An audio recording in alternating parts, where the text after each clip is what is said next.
बेगम कैसे बोला गया है?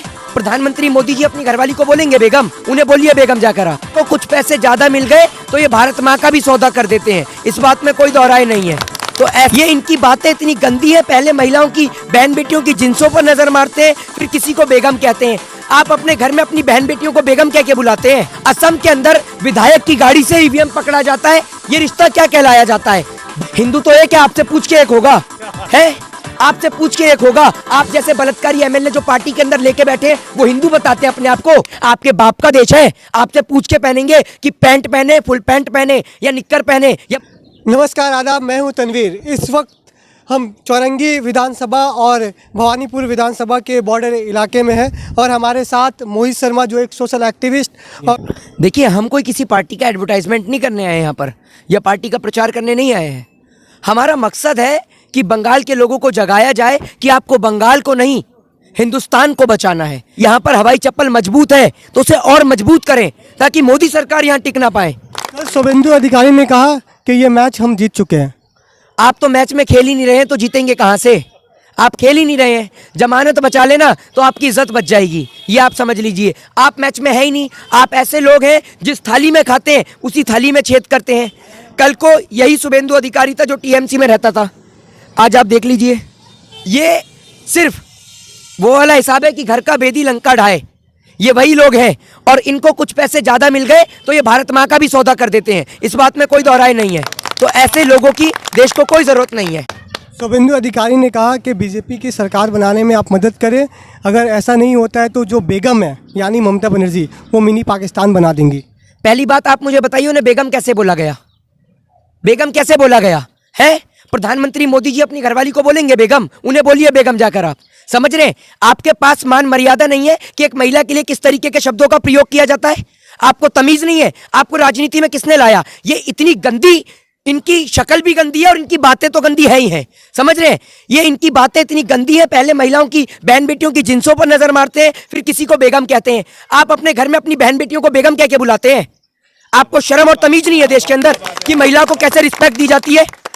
एक सत्ता पक्ष की नेता है, वो मौजूदा दौर की मुख्यमंत्री है, जहां पर आप चुनाव लड़ रहे हैं ना वहां से मुख्यमंत्री है। आपकी घर के अंदर की कोई लेडीज महिला नहीं है। बहन बेटियों को इस तरीके की इज्जत और रिस्पेक्ट देते हैं आप? शर्म नहीं आती इन्हें कहते हुए? इनके खिलाफ मुकदमा दर्ज होना चाहिए, ऐसे शब्द का प्रयोग किया जाता है। ये नेता है देश के जो बहन बेटियों को सम्मान नहीं दे रहे, एक महिला को सम्मान नहीं दे रहे, जो बतौर मुख्यमंत्री है। प्रधानमंत्री के लिए कोई ऐसे शब्दों का प्रयोग करे आपको सही लगेगा?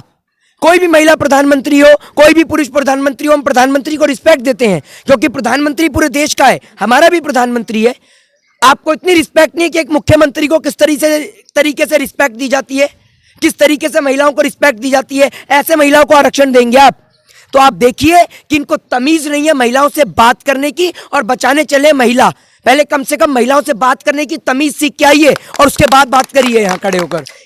इनका डीएनए जो है ना, वो इनका डीएनए अंग्रेजों से मैच करता है। समझ रहे हैं? ये अंग्रेजों को पसंद करते हैं, इसलिए इनका डीएनए वहीं आके मैच कर जाता है। जाके अपना डीएनए चेक कराइए और अंग्रेजों का डीएनए मिलाइए, इनका और अंग्रेजों का डीएनए बिल्कुल सेम मैच करेगा, तभी तो इन्हें ईस्ट इंडिया पार्ट 2 की सरकार कहा जाता है। और बंगाल की भूमि पे बंगाल के लोगों ने ईस्ट इंडिया कंपनी को बंगाल से खदेड़ा, तो अब की बार ईस्ट इंडिया पार्ट 2 की सरकार यानी अंग्रेजों का डीएनए मैच करने वाली सरकार को बंगाल से खदेड़ा जाएगा। शुभेंदु अधिकारी ने यह भी कहा कि हिंदू एक हो जाओ। हिंदू तो एक है, आपसे पूछ के एक होगा है, आपसे पूछ के एक होगा। आप जैसे बलात्कारी एमएलए जो पार्टी के अंदर लेके बैठे वो हिंदू बताते हैं अपने आप को? किस हिंदू ने किसी के साथ बलात्कार किया? बताइए ना आप मुझे। मजहब नहीं सिखाता आपस में बैर रखना। और आपको एक बात बताऊं, जिस हिंदू धर्म की बात करते हैं ना और हिंदू धर्म को बदनाम करते हैं, भगवान श्री राम के राज में कभी किसी महिला के साथ में बलात्कार नहीं हुआ। ये तो राम राज को बदनाम कर रहे हैं। समझ रहे हैं आप? हिंदू एक हो जाओ, आपसे पूछ के होंगे। आपने ठेका ले रखा है हिंदू धर्म का। अगर महंगाई होगी तो खाली मुस्लिम के लिए होगी, हिंदू के लिए नहीं होगी। 90 रुपए पेट्रोल बिक रहा है तो खाली मुस्लिम के लिए बिक रहा है, हिंदू के लिए नहीं है। क्या फैसिलिटी दे रहे हैं आप हिंदुओं को? बताइए ना। आपके राज्य में सबसे ज्यादा मरने वाले तो ब्राह्मण हैं, दलित हैं, शूद्र हैं, वैश्य हैं। आप हिंदुओं में भी क्वालिटी तराशते हैं कि कौन सा हिंदू बीजेपी को सपोर्ट करता है। हम हिंदू हैं, बीजेपी को सपोर्ट नहीं करते, तो बीजेपी वाले कहते हैं हम हिंदू नहीं है। आपसे पूछेंगे, नागपुर की गैंग सर्टिफिकेट बांट रही है कि कौन हिंदू है, कौन मुस्लिम है, कौन सिख है, कौन ईसाई है। ममता बनर्जी ने एक आरोप लगाया है इलेक्शन कमीशन पर। इलेक्शन कमीशन बीजेपी का साथ दे रही है। बिल्कुल दे रही है।